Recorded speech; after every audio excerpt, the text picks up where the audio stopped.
ओम नमो भगवते वासुदेवाय नमः। दर्शन के 3 प्रकार शास्त्रों में बताए गए हैं। स्वप्न में प्रभु की झांकी होती है, यह हुआ साधारण दर्शन।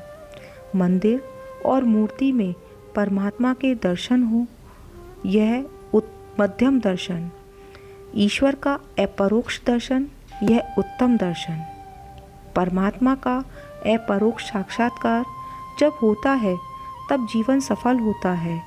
वेदांत में साक्षात्कार के 2 प्रकार कहे गए हैं, परोक्ष ज्ञान, अपरोक्ष ज्ञान। ईश्वर किसी एक स्थान पर है, ऐसा जो माने वह परोक्ष साक्षात्कार है।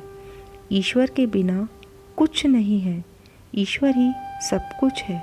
मैं भी ईश्वर से भिन्न नहीं हूँ, यह है ईश्वर का अपरोक्ष साक्षात्कार।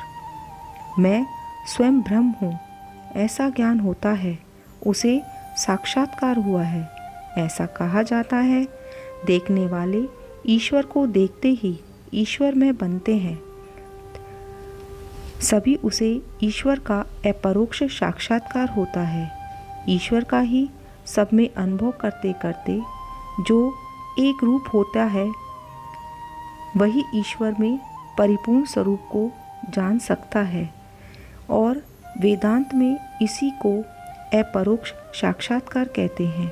ईश्वर जगत में किसी एक स्थान में है, यह ज्ञान अपूर्ण है। ईश्वर सर्वव्यापक है, यह एक मूर्ति में या मंदिर में रह नहीं सकते।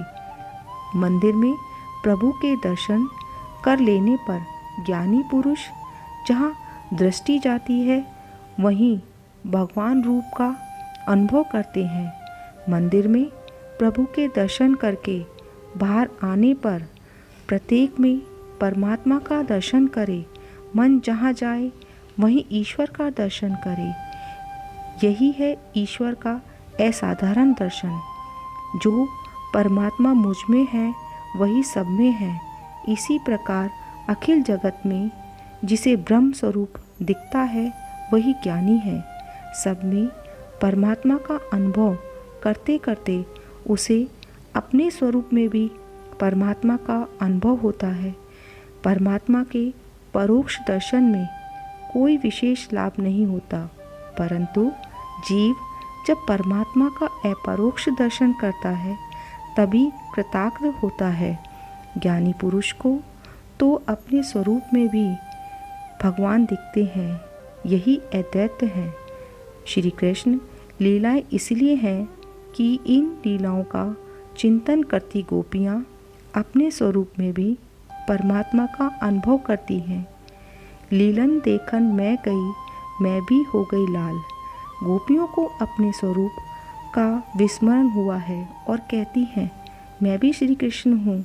अपने कृष्ण का सब में अनुभव करती गोपियाँ श्री कृष्ण मैं बनी है।